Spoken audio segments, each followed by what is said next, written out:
बिस्मिल्लाहिर्रहमानिर्रहीम अस्सलामु अलैकुम and welcome back to my channel biometrics. आज का हमारा लेक्चर फाइलम नाइडेरिया पर है। लास्ट लेक्चर में हमने फाइलम पोरीफेरा को डिस्कस किया था, जिसमें टिश्यू ऑर्गेनाइजेशन नहीं थी, सिर्फ सेल थे जो कि अरेंज होकर मल्टी सेलुलर ऑर्गेनिज्म बना रहे थे।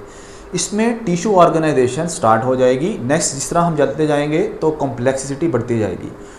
बेसिकली फाइलम नाइडेरिया को नाइडेरिया इसलिए कहते हैं because they have special kind of cell called cnidocyte and cnidocyte have special kind of structure called nematocyst. तो नाइडेरिया इसलिए इनको कहा कि इनके पास स्पेशल स्टिंगिंग सेल होते हैं जिनको नाइडोसाइट कहते हैं। इसी वजह से इनका नाम क्या पड़ गया, फाइलम नाइडेरिया। आइए हम इसको डिस्कस करते हैं। अगर हम इसकी डाइवर्सिटी को देखें तो बहुत से ऑर्गेनिज्म ऐसे हैं जो कि फ़्रेश वाटर में भी रहते हैं। जिस तरह हमारे पास आप कह लें कि हाइड्रा फ्रेश वाटर में रहता है, इसी तरह बहुत से ऑर्गेनिज्म ऐसे हैं जो कि मरीन एनवायरनमेंट में रहते हैं। इसी तरह बहुत से ऑर्गेनिज्म ऐसे हैं जो कि कॉलोनीज़ बनाकर रहते हैं। जिस तरह अगर हम देखें तो कोरल्स जो होते हैं वो कॉलोनीज़ बनाकर रहते हैं। इसी तरह ओबेलिया भी एक नाइडेरियन ऑर्गेनिज्म है जो कि कॉलोनीज़ की फॉर्म में रहता है। बेसिकली इसके दो फॉर्म होती हैं, वो हम आगे डिस्कस करेंगे। इसी तरह कुछ मोटाइल हैं, जिस तरह जेलीफिश वगैरह मूव करती हैं इजीली, और इसी तरह कुछ ऐसे ऑर्गेनिज्म हैं जो कि मूवमेंट शो नहीं करते, सेसाइल हैं, जैसा कि हमारे पास हाइड्रा इसकी बेहतरीन मिसाल है। तो डाइवर्सिटी हमारे पास बहुत ज़्यादा है। मेरीन एनवायरनमेंट में भी रहते हैं, फ्रेश वाटर में भी रहते हैं, मूव भी करते हैं, और कुछ सेसाइल भी हैं और कुछ फ्रेश वाटर में भी रहते हैं। अब इनके जनरल करैक्टर्स अगर हम देखें तो लास्ट लेक्चर में हमने अच्छी तरीके से डिस्कस कर लिया हुआ है कि रेडियल सिमेट्री क्या होती है, बायलैटरल सिमेट्री क्या होती है, तो आप वो वहाँ जाकर देख सकते हैं। बहरहाल यहाँ पर हम थोड़ा सा डिस्कस कर लेंगे कि ये ऑर्गेनिज्म ऐसे हैं जिनकी रेडियल सिमेट्री होती है। मतलब इनको अगर हम चाहें तो डिफरेंट प्लेन से डिवाइड कर सकते हैं टू इक्वल पार्ट्स में। जिस तरह अगर हम यहाँ देखें, लेट्स सपोज ये मेरे पास एक सर्कल है, तो मैं इस सर्कल को यहाँ पर ऐसे डिवाइड कर सकता हूँ। डिफरेंट एंगल से इसको टू इक्वल हाफ में डिवाइड कर लिया जाए तो ऐसी सिमेट्री को कहते हैं रेडियल सिमेट्री।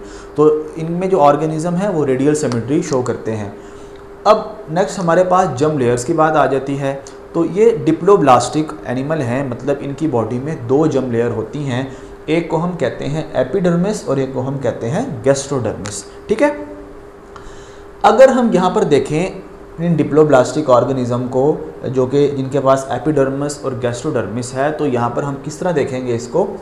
देखें, लेट्स सपोज यहाँ पर हम इसको ये वाली शेप देख लेते हैं। ये मेरे पास एक पोलिप फॉर्म है। ठीक है। हमने अभी पढ़ना है कि यहाँ पर जो फाइलम नाइडेरिया होते हैं इनके ऑर्गेनिज्म दो मुख्तलिफ़ शक्लों में पाए जाते हैं। कुछ ऑर्गेनिज्म ऐसे होते हैं जो हमेशा ही जो है वो पोलिप फॉर्म में पाए जाते हैं। ठीक है। और कुछ ऑर्गेनिज्म ऐसे होते हैं जो हमेशा ही मेडुसा फॉर्म में पाए जाते हैं। तो और कुछ ऑर्गेनिज्म ऐसे होते हैं जिनकी लाइफ साइकिल में पोलिप फॉर्म भी आती है और मेडुसा फॉर्म भी आती है। तो हम क्यों इनकी बॉडी का जनरल प्लान देखें तो वो सिमिलर है, इसलिए यहाँ पर हम इसको डिस्कस करते हैं। देखें, मेरे पास ये एक ऑर्गेनिज्म है जो कि मेडुसा फॉर्म है। ये मैंने लिखा हुआ है यहाँ पर, बल्कि हम लिख लेते हैं मेडुसा फॉर्म।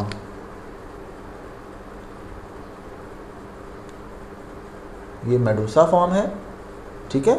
और ये हमारे पास पोलिप फॉर्म है।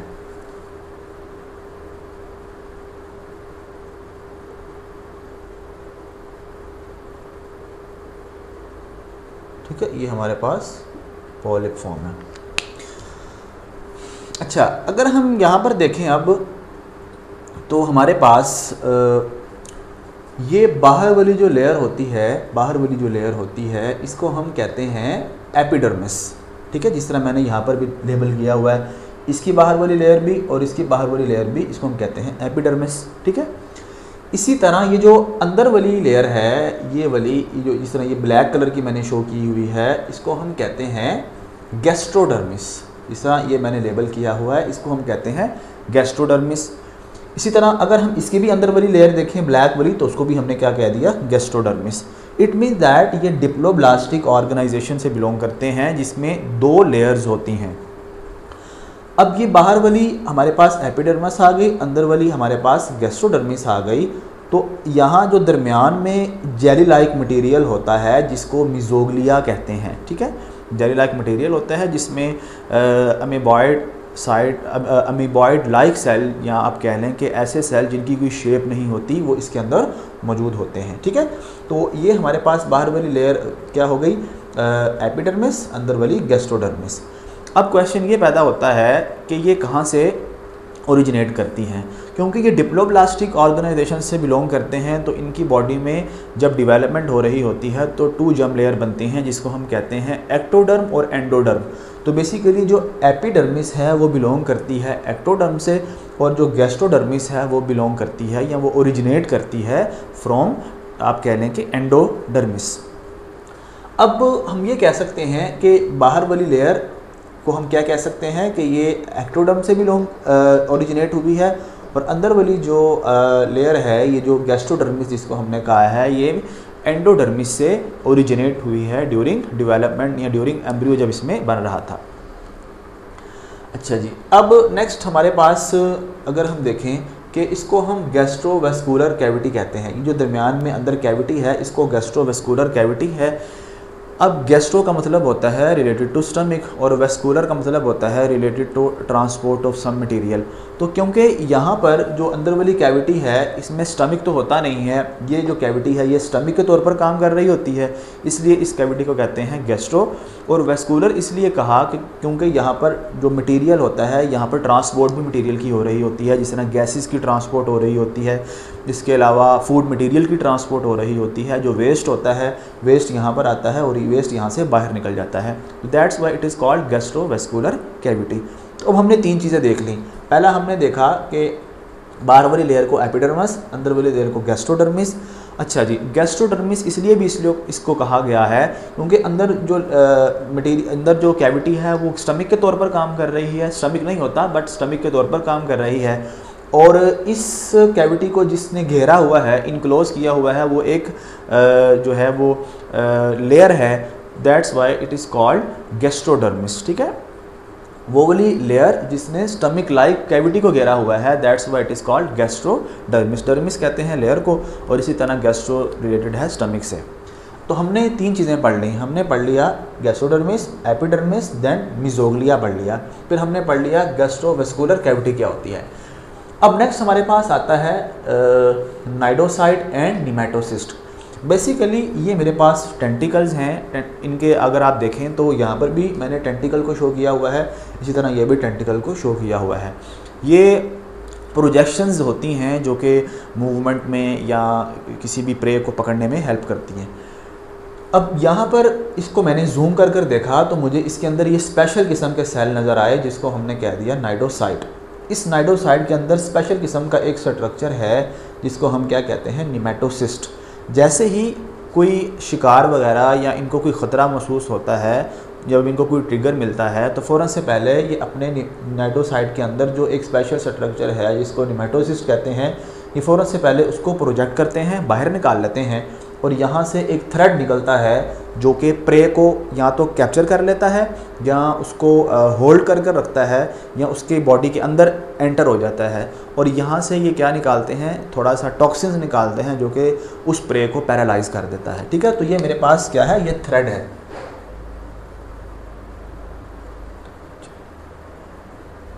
ठीक है, ये धागा नुमा स्ट्रक्चर होता है।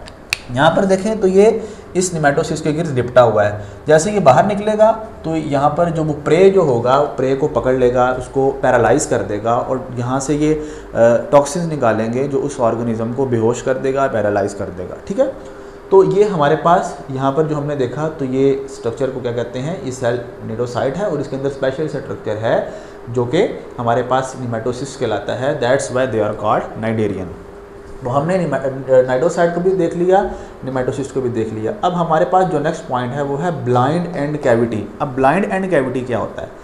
बेसिकली ब्लाइंड एंड कैविटी ऐसी कैविटी को कहते हैं जिसकी एक ही ओपनिंग हो, क्योंकि इनकी जो कैविटी है, गैस्ट्रोवेस्कुलर कैविटी है, उसकी एक ही ओपनिंग है। मतलब ये माउथ है, यहाँ से ही खुराक जाएगी और वेस्ट मटेरियल यहाँ से ही बाहर आएगा। तो ऐसी कैविटी जिसकी एक ही ओपनिंग हो उसको हम कहते हैं ब्लाइंड एंड कैविटी और इस तरह के जो सिस्टम होता है वेस्कुलर सिस्टम या गैस्ट्रो वेस्कुलर सिस्टम होता है उसको कहते हैं, या डाइजेस्टिव सिस्टम होता है उसको कहते हैं sac like digestive system.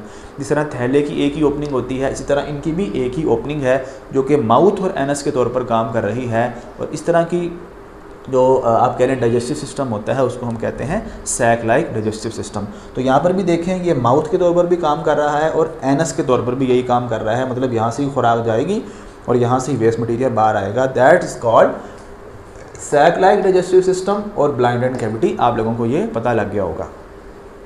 Next हमारे पास जो इनका नर्वस सिस्टम है आपको डायग्राम में शो हो रहा होगा। इनका जो नर्वस सिस्टम होता है सेंट्रलाइज नहीं है।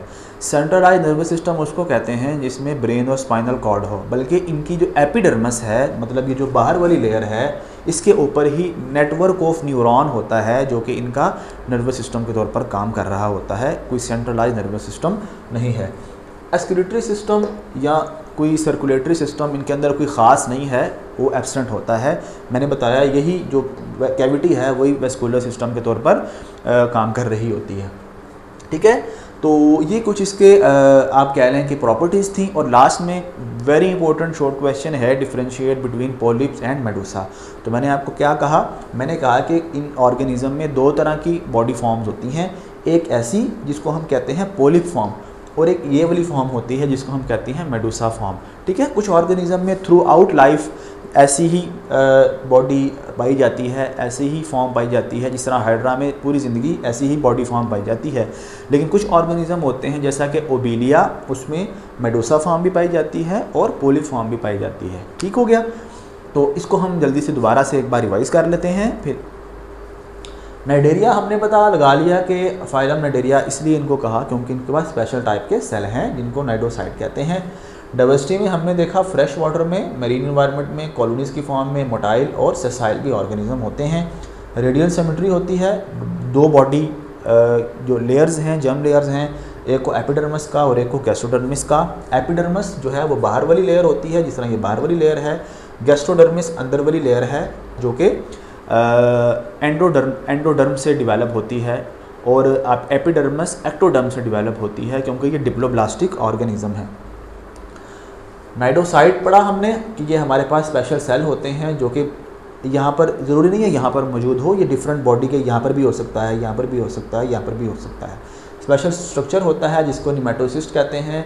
जब जैसे ही कोई इनके पास स्प्रे या इनको कोई खौफ महसूस होता है तो ये फ़ौरन से पहले ये इसको बाहर नहीं प्रोजेक्ट करते हैं और ये थ्रेड लाइक जो धागे की तरह की एक स्ट्रक्चर होता है उसको बाहर निकाल कर पैरालाइज कर देते हैं प्रे को, या उसके साथ अटैच हो जाते हैं और टॉक्सिन रिलीज़ करते हैं।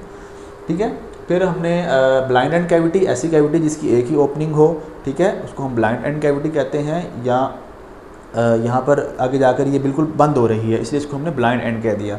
और यहाँ से फिर मटेरियल बाहर भी आ जाता है, वेस्ट बाहर भी आ जाता है। तो इस तरह के डाइजेस्टिव सिस्टम को हम क्या कहते हैं, सैग लाइक डाइजेस्टिव सिस्टम, और इस तरह की कैविटी को कहते हैं ब्लाइंड एंड कैविटी।